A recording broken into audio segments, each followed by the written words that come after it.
Welcome to Faith Over Breakfast. You are listening to a podcast by Pastor Eric Deepen and Pastor Andy Littleton. If you enjoy Faith Over Breakfast, we encourage you to rate it on the Apple Podcast app, on Spotify, or Google Play. Thank you and enjoy the podcast. Welcome to Faith Over Breakfast. My name is Andy Littleton from Mission Church in Tucson, Arizona, and I am here with Eric Deepen of The Village. The Village. And Eric had the idea today, I think it was a great idea, to speak raw and unfiltered. About what, Eric? What we long for at our churches. What we long for at our churches. So things that we haven't been telling people. We don't say out loud much. Well, yeah, that feel a little maybe too big or... Mm-hmm. Or too obligating too for us. obligating. Like maybe it's hard for us to live up to it. Yeah. But we took a stab at that. Mm-hmm. And I think if you're part of our churches or part of the church, you might have something sparked by it. Yeah, we hope so. Enjoy. Well, thank you, Andy. Okay. So can we talk first about an issue that I have with businesses? Since you're with businesses in general, but let's just talk coffee shops. Okay. So, and I'm sorry, Coffee Exchange. Not a super fan of your coffee, but oddly enough, I give you a lot of my money for your coffee because you're convenient in a place that many of my people either like to go or it's just an easy place listening. to go. Right? Yeah, I'm sure they're listening. Yeah, but they have just recently picked up one of those point things. Oh, you know, where you put in your phone number. Yeah, then you earn a certain amount of points, and they give you a $10 off thing. So I started thinking about this. After you get 5,000 points. Yeah, whatever it is. I've earned one $10 thing. Oh, okay. So I'm super excited about that. I had a breakfast last week. It was great. But here's the thing that I'm like, I'm pretty sure this is not earning you any money extra. Because I don't think there's anybody in Tucson thinking, I want to get more points at Coffee Exchange, so I'm going to go there more. It's always packed out by the same people all the time. They have a very loyal base. But here's even, but I don't mind the point thing. But here's even the more annoying thing. Every so often, it randomly, while I'm there and I make an order, I'll get a text. And the text will say, your order is ready. Yeah. 10 minutes after order has been given to me and consumed. Well, it's accurate. Yeah, I'm like, what? It's kind of nice to know that it was ready before you had it. I mean, what if you got a text that said your order was not ready, but I was drinking it? Yeah, that would be a problem. So I'm drinking somebody else's order, or an unready order. Yeah, it just felt like a little bit of overkill. Like maybe this coffee wasn't fully brewed when you got it. Yeah. Anyway. That's a serious concern. That is a serious concern. Yeah. I'm not into the point things, guys. Okay. We're not into the points. Unless you're like sauce pizza. Then I know I want to get my free pizza. Okay. I like going there because my wife can eat there. I'm ambivalent to the points. I don't think it really drives me back to places, but I'm also fine with getting the points. You're fine with getting the points. Now, at the grocery store, and particularly at Albertsons, I love the points. Okay. I work the system. Yeah. And I get lots of points, and I use the gas. Yeah. Which reminds me, I need to put gas in my car after this. You please do. So we probably have to leave at 11:45, so we should get into this podcast. Yeah. So. You want to speak directly. This is some random thought I had. Yeah. Okay. Yeah. So we're going to speak directly to our churches. Now that we've been so indirect about what we Coffee long Exchange. For, yeah. Unfiltered. That's what I said. Yeah. About what we long for unfiltered. Great. Do it. Speak. Oh, I was hoping that this would be something that you'd be like, you were okay with an exclamation mark, I think, or something like that. Yeah. It seemed like you felt good about saying those things. Let's speak. Well, the thought I had is unfiltered, like the coffee. Unfiltered. It's unfinished. Unfinished and unfiltered. Well, the thought I had was, are there things that I really hope for in my church community, in their lives, in their spiritual development, in what the church looks like itself, that I just don't say. Okay. Or that I'm not actually really communicating. Yeah. Because I'm either maybe afraid that people won't want to do that, or it just seems like too overwhelming, or like too much. Or I don't want to be committed to those things. Yeah. Right? I mean, okay. It can be my issue on that. So do we need to say a disclaimer here that we're not necessarily sure that we're committed to these things yet? These are unfiltered. Unfiltered, yes. Yeah. There might be a filter they go through someday. Yeah. Yeah. I like that because unfiltered, sometimes you think I shouldn't say this, it's unfiltered, but you've got to grow coffee. That's true. And before you brew it, it's unfiltered. It's still coffee. It's still part of the process. And then at some point you take it and you filter it. So here's a desire. We'll start on the easy. Yeah. Bottom level. That I never tell people, but I'm going to tell people right now. Okay. I would like, because people know if you're at the Village or you've seen the Village, it's all couches, right? Uh-huh. I would like comfortable, matching colored, small footprint couches. Oh, okay. That look cool. That's okay. That look cool. And then I would like little end tables with really fun lamps. Okay. That have cool ambient light. Yeah. This is one of the things that I would like. You would like, and you would like them to get them. I would like them to get them. Yeah. Okay. This is the unfiltered part. Yeah, that's the unfiltered. And I would like you to make it happen. To make it happen. So there's my low rung. We'll start out like that's a. Yeah. Yep. Okay. That I don't necessarily say. Because I could say I'd also like the entire ceiling scraped and redone. But everybody knows that. Did they do? Uh-huh. Okay. Yes, we all know that. We want to repaint, recarpet, and but that's just, That's a known thing. That's a known thing. Yeah. Okay.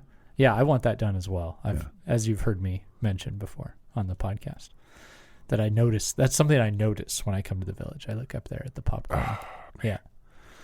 And I also think at the same time, I know the story. Yeah. And so that makes it a little bit better. But otherwise, yeah. For sure. Yeah. I'll tell you one thing. So I've always felt like a little bit ashamed of the ceiling. I mean, there are a lot of things to feel ashamed of at the Village because it's very homey. Yeah. But so there's difference between like, okay, this is just an old building, and oh wow, that's like a big kind of mark on the top on our ceiling when people look up at this like water damage.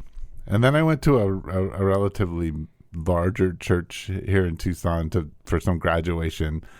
And I was walking through a pretty public section, and I looked up, and there's just this like gigantic brown water stain where they've had a big leak. Yeah, it dried up, they fixed it, but no one has decided to go fix it. And everything in that place, because there's some money, it's like clean, polished, and so it really stands out. That it really stands out. I was like, okay, wow. That is one of the keys. Is if you keep things just a little crappy, then it does. The one thing doesn't stand out. Yeah. If it looks used and lived in, it does give. I have noticed that, like, you'll watch parents if your little kid goes to a house and it's like, wow, things are pretty immaculate. Then the mom's like, Johnny, we don't climb on couches. Yeah. But if they look around and like, wow, there's a big old stain on the carpet, and that's that couch has some leather tape on it. There must have been a hole. They're like, they're not going to say it. At this house, Johnny, we don't worry about it. Don't worry. Just have fun. Just have fun. Apparently, they don't care. I do appreciate maybe that a little bit more. So the Village is more church. fun. Yeah. That children will. Yeah. I mean, more than once, kids have told their parents when they're hunting for a church, I want to go back to the church with the couches. Yeah. Because it's fun. Totally see it. It's a fun place for kids to be. Yeah. I love that.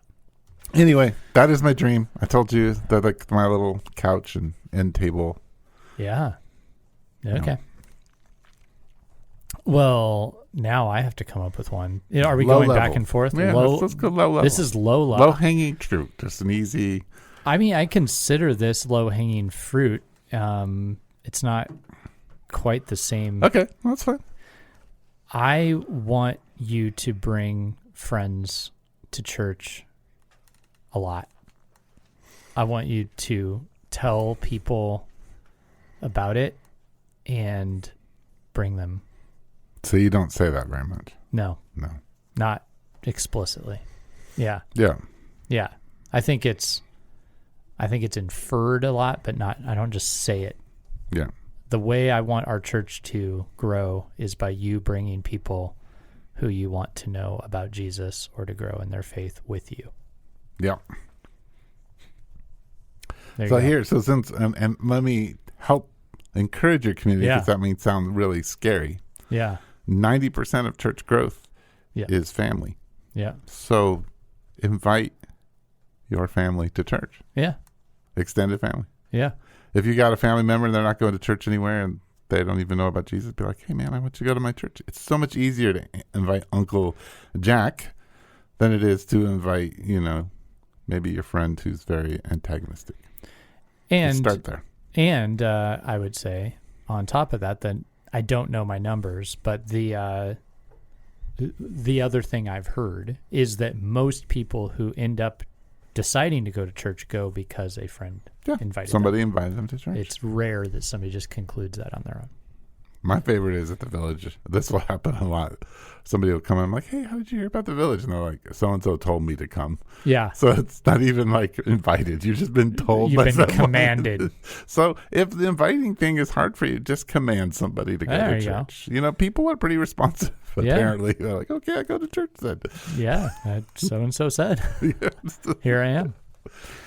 Yeah, I think, that's in my mind why we are doing this is, to worship God, but also to invite people into the kingdom. So that to me would be I would want everyone doing it. Yeah. Every single person. Yeah. There you go. Next, a tier up. A tier up. Second shelf. So here's the sad part of this. The second... I would like it if every single person, and I've never said this, so if every single person at the Village who says the Village is my church, would have read Encouragement, the Key to Caring. Oh, okay. Yep. Yeah. There you go. I wish you would read it. Wish you would read it. I wish you'd read it over and over and over again. It's not that long. It's a short little book. It's a short book. Mm-hmm. It's useful if you are the type of person that's going to know other people. Mm-hmm. Yeah. If you are going to have relationships, that book will help you with that. Mm-hmm. Yeah.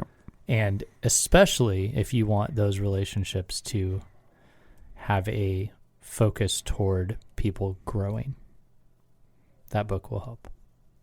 Especially. Right? Yeah. Yeah. Yeah. Okay. I'll reinforce that.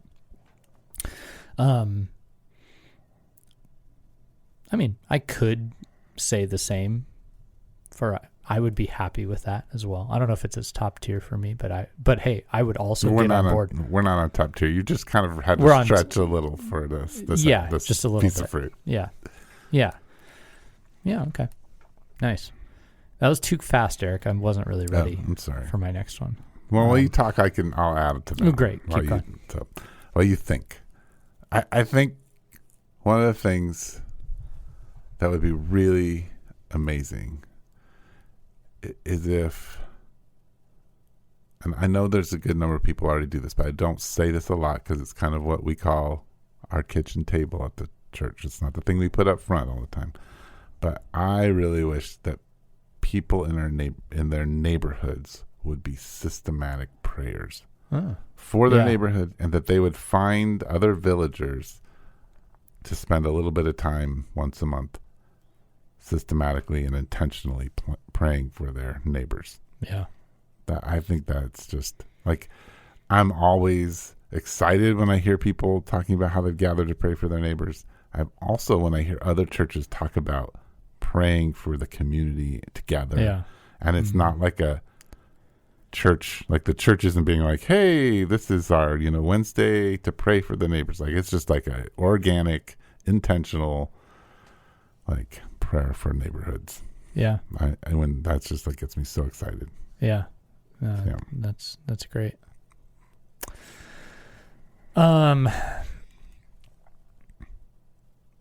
I am really torn in my mind as I'm thinking of things, because I'm thinking they work for some people and not others. So I'm going to modify, and this one's going to be a little less specific, which maybe isn't unfiltered enough. But this could cover a lot of things. I want everybody at our church to do the thing that is unnatural for them to do for others. Stay with us. We'll be right back. What does it mean to live a life of faith? What does it mean to live as a Catholic Christian? Hi, this is Bishop Kevin Sweeney, host of the podcast Beyond the Beacon. Join me as we unravel and discuss the mysteries of our faith, of the church, of living as Catholic Christians. Be inspired by engaging interviews with priests and seminarians, deacons, religious, women and men who live the life of faith day by day here in our Diocese of Patterson, in food pantries and classrooms and parishes and ministry. How is God working in their lives today? How is God working in our lives? Join me as I ask them and be part of the conversation on Beyond the Beacon. Listen and follow Beyond the Beacon wherever you get your podcasts, or watch it on my YouTube channel. Please check the show notes for more details. Thank you and God bless you.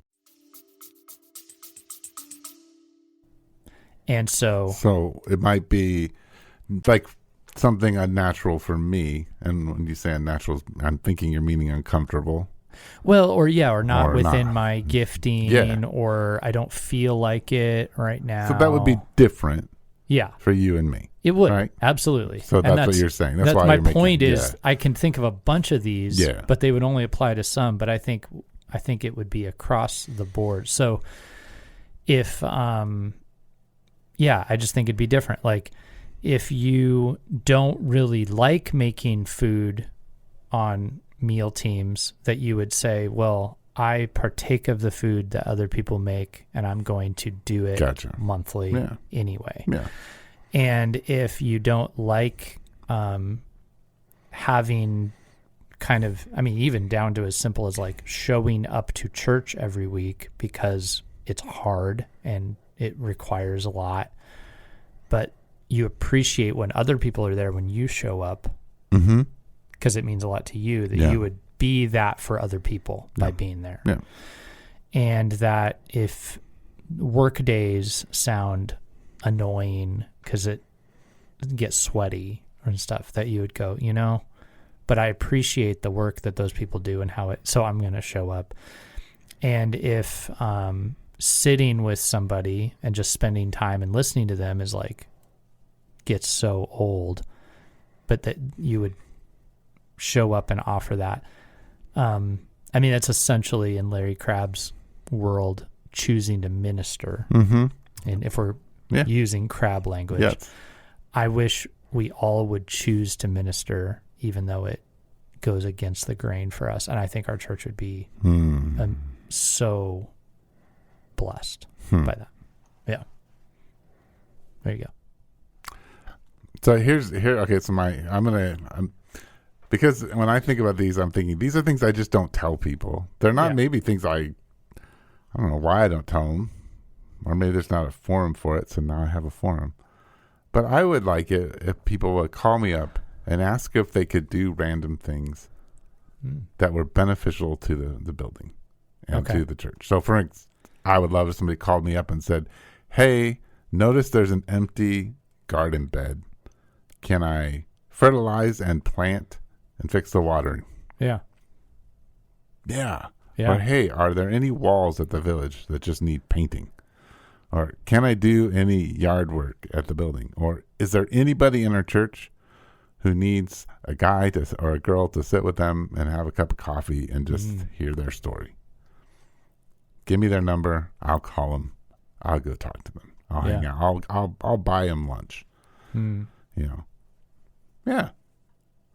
That would be, or calling me up and saying, you know what, like I've been thinking about what you said on Sunday, and I really want to apply this. I have a few questions for you.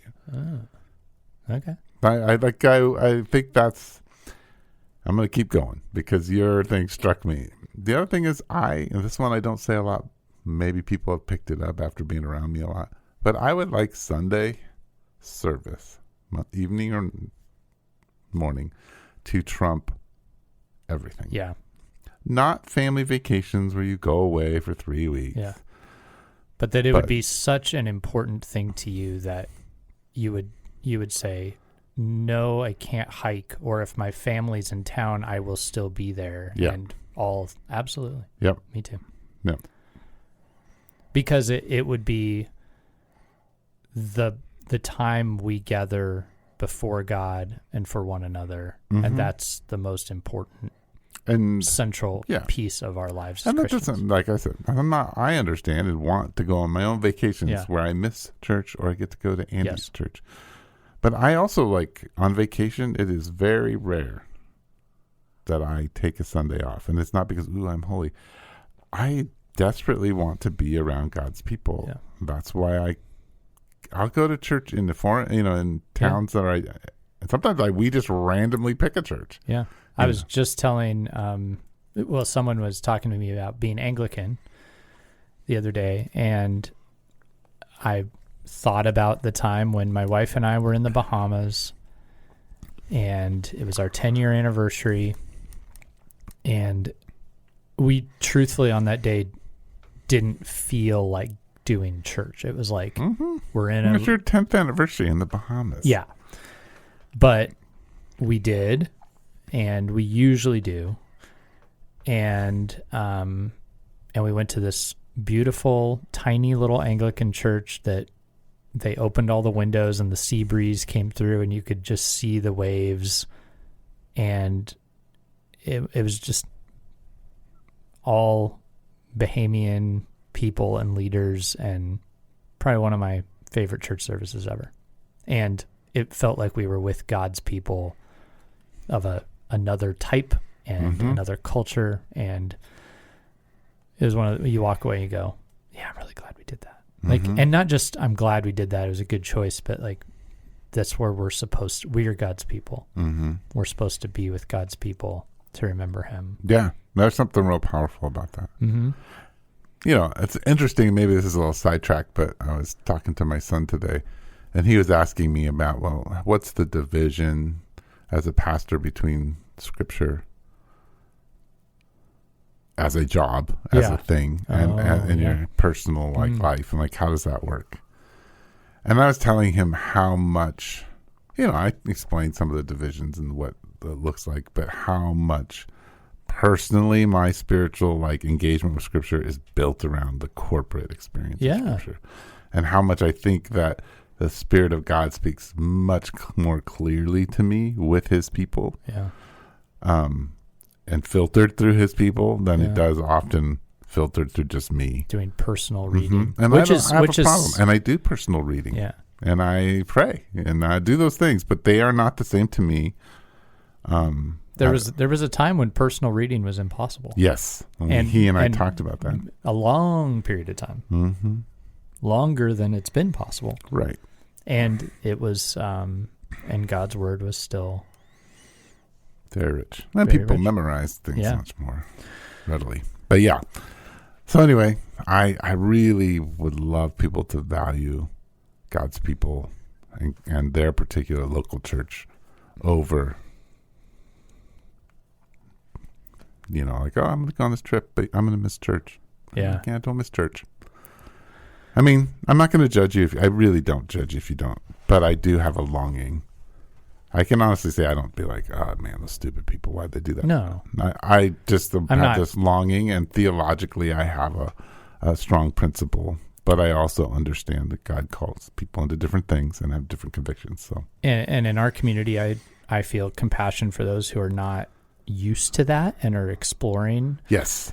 I also want them to come, but I get that that's a new idea. Did you just see how I filtered that? Yeah. I added a filter. Yeah, added a filter. Me too. But I was actually just thinking when you were saying that, one of the gifts of being a pastor that I think we can actually share is because we are required and it's built in, and I think it's a conviction too, but it's built in to be here all the time, is one of the things that we can say out of that experience is that many times when you don't feel like it, because trust me, I don't always feel like it. In fact, a lot of times I don't feel like it. I think about church coming up, and I think about what it's going to take, and I think about just the time, and I'm tired. All those things cross my mind too. Yes. And I choose to come, and I realize part of that's because it's my job. But so many times that even, either something meaningful happens, or I realize that God had a role for me. Either I get an encouragement, I get to share something with somebody else, I get to see somebody ministering to somebody else in a way that encourages me. Gosh, I really can't think of a time I've walked away and gone, I should have stayed home. And so I think that's a gift experience we have as people who are always here to say to you, the same is true for you. This will be true for you. Yeah. I'll add, I want everybody in my church to learn to name the idolatries of our culture and our hearts and actually try to renounce them. And so you feel like that's not something you say on a regular basis, clearly? Not quite that clear. All right. I will say this is an idolatrous thing in our culture, but I don't just say, I want you to make this central to your life mission to identify these and renounce them. Yeah. Like that's critical to living a life before God. Yeah. Yeah. So I think it's there, but not. Yeah. If I could have a public service announcement before church and just say, I would say several of these things. Yeah. Yes. Yeah. Okay. So that was short. Sorry. Now you've got to come up with one. No, it's okay. I think I've said this some, and I have to say I did take the retired people at some level to task in a sermon recently. Oh. Not in a bad way. But I mean, I think I was direct. And so let me emphasize it again, because I haven't said this a lot. Like, what I really long for from the retired people, it's for them to just look around and say, it's obvious in my wisdom as I watch those people, they are in need of someone who is older. Yeah.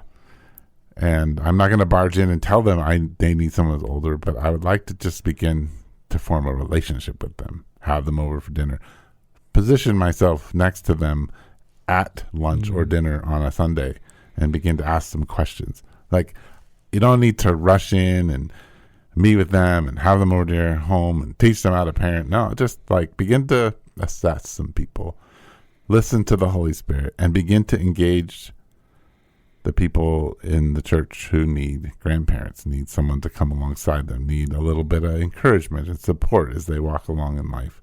And you have, at least, worst case scenario, a long history of knowing what not to do, right? And most likely a blend of success and regret that you can speak to. Yeah. And listen and tell stories. Yeah. Like, if you listen well, it's actually, when you're older, okay to tell stories. Yeah. Because people want to hear the story, as long as they feel like they've been listened to. As long as there's room. Yeah. Yeah. Right. I want to can I just put a little amplifier on part of that? Womp. Yeah. Yes. You have more retired people at your church. Now. Yeah. Yeah. And it's a brand new thing for us. Something we really are like continually asking God for. But so that's why I think I would put the amplifier to say to the church in general, the broader church, not that they're necessarily listening, but I hear from a lot of ministers that their engagement with the older generation is often one of trying to appease and keep them happy. Right, because they happen to be the bigger givers. The bigger givers. And I would love to the broader church to say, may that not be the dynamic with you in your church, but that you would be passing along your wisdom and asking the question. I mean, that's probably back to my, offering the thing that's hard for you. Yeah. But being givers to the church and to people who need it, which is hard. Mm-hmm. But you have what we need, that wisdom, we need it. So yeah, maybe that would just amplify that beyond our churches a little bit. Yeah. And you could come to our churches and exercise that if you don't have a space. If you're not welcome to serve. Yeah. Man. Raw and unfiltered. I'm trying to think like a top tier one that's just... Oh, wow. Yeah, that was a little harder. I was starting to think about little, just random ones, but yeah. But if it was like a core thing that I just don't, like I long for but don't talk a lot about. Yeah. I mean, here's one that I think I do. I think I do have a top tier one. And I think I hint around it, but I don't just say it. I want every single person who calls Mission their home to believe that that they are a minister at this church and treat it as such. Yeah. I heard that a pastor came to your church once and tried to challenge them that they were all very important pastors. Uh-huh. Yeah. Eric Siepen. Yeah. And I do say things like that, but I think just really, truly, and I do see all of these things, by the way, are not absent in our church. But we're, the filter. Yeah. We're not worrying about the filter. Right. But yeah, that people would see it as like, I am a priest in this community. I am on mission in this community. This community needs me. And, and like that without me fully showing up, it's not at its best. And I really, really wish every one of our people thought of it that way. I think that's biblically true. And I would just love to experience our church living out of that.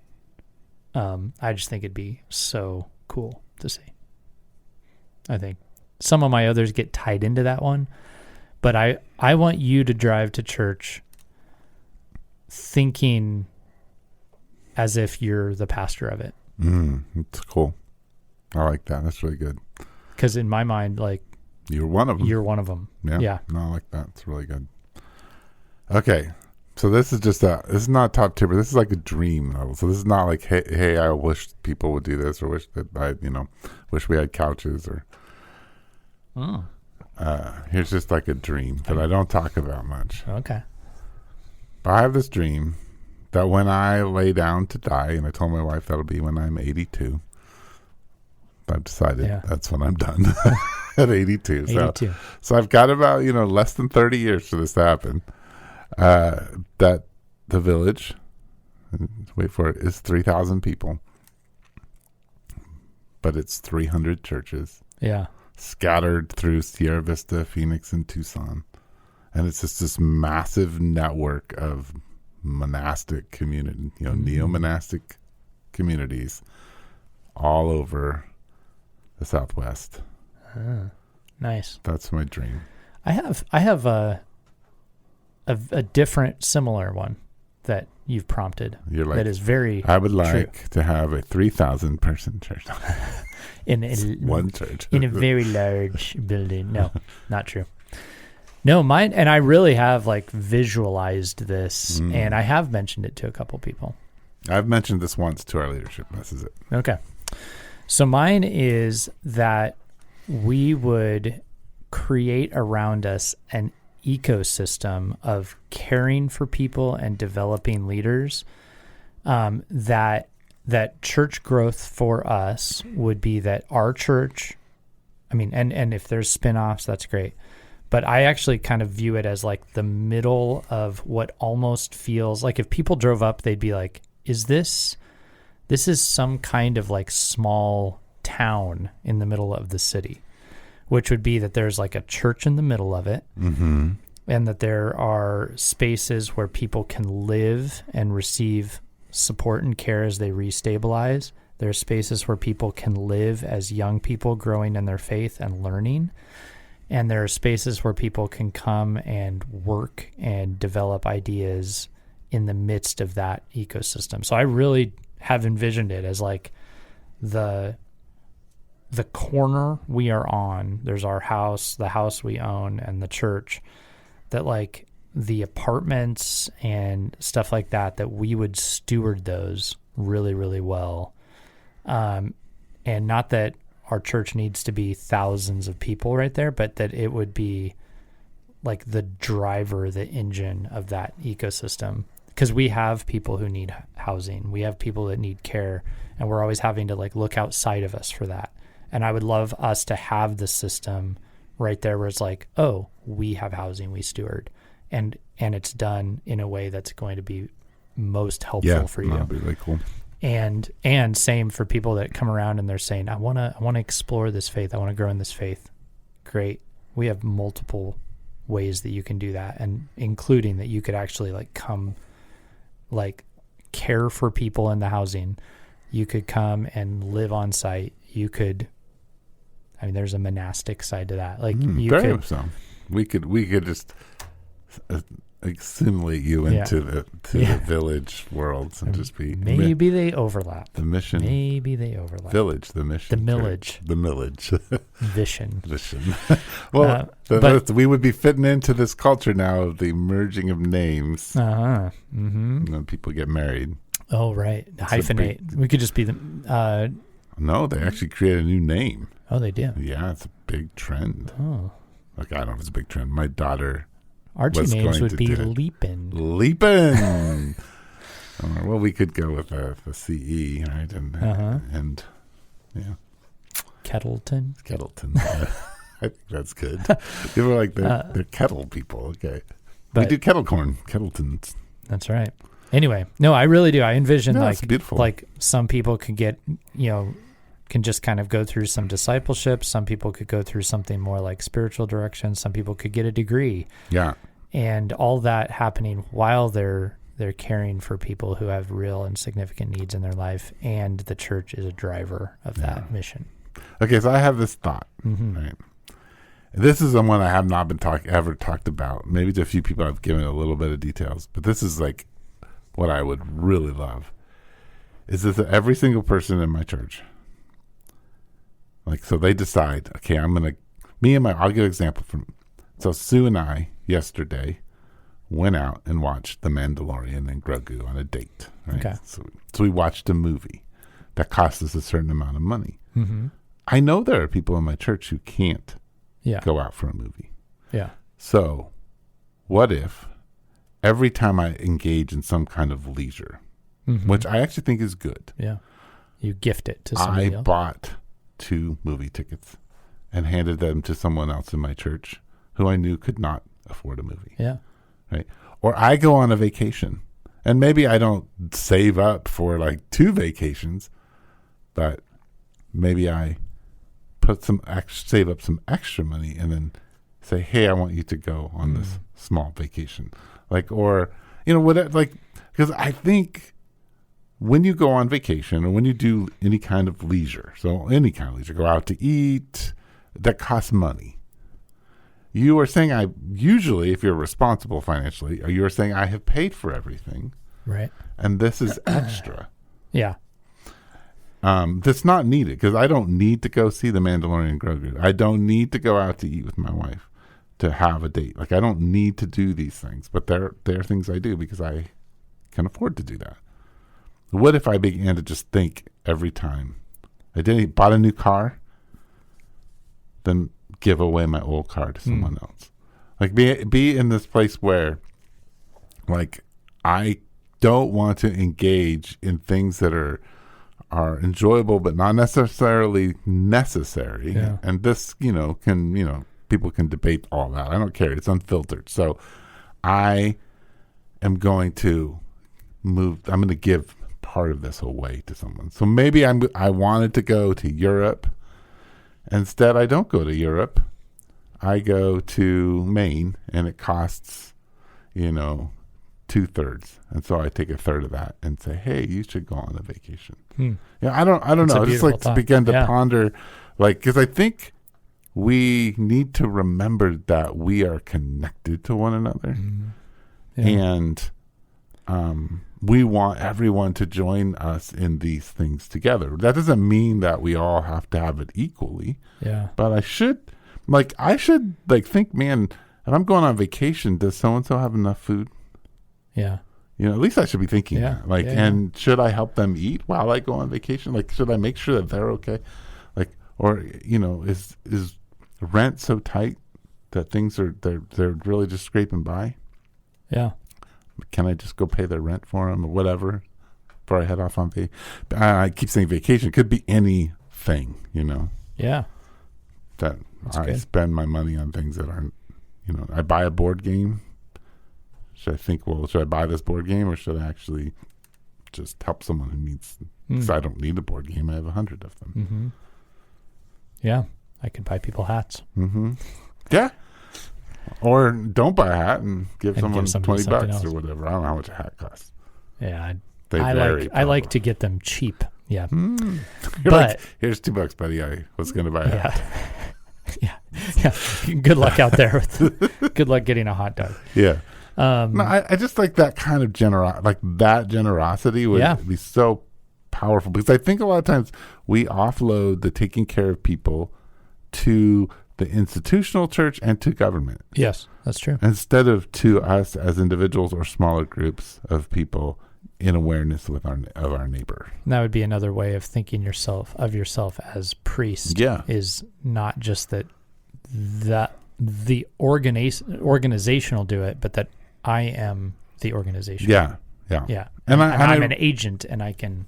I've been trying to process this because I don't think I should say to other people, "Hey, you should do this," if I'm not actually trying to figure out how I could do this in my life. That's definitely something that comes to my mind with all of this. So I wouldn't. I'm not even asking anybody to do it. I'm asking people to ponder it and think it through with me, because I'm really beginning to think, man, I want to do this. I don't want to just take what God's given me and not make sure other people are okay before I'm having fun. Mm-hmm. And I can't save the world, but I do know people, right? I mean, everybody knows someone. Yeah. And if you don't know people who are struggling financially and emotionally, then you probably need to rearrange things. Our churches can help with that. You can kind of need to rearrange life a little bit. Yeah. Yep. I think you're out of time. No, I am. Okay. Well, then thank you for tuning in to Faith Over Breakfast. We will not be podcasting together for a little bit here, so you're going to see some reruns. Yeah. And hopefully those are ones you forgot or never heard. Yeah. And you'll enjoy them. I'll pull a few never heards from a long time ago. Maybe I'll grab one with the noise in the background of people eating. One of those, the throwback. Yeah. But thank you. And feel free to shoot us questions, faithoverbreakfast@gmail.com. Send them through your podcast app. Talk to Eric. Email me. We love to hear your questions. Thanks for listening to our ramblings. Mm-hmm. And we look forward to and hopefully it stirred something. Yeah, absolutely. You've been listening to Faith Over Breakfast with Pastor Eric Siepen and Pastor Andy Littleton. Please share us on Instagram, Twitter, and Facebook. Thank you.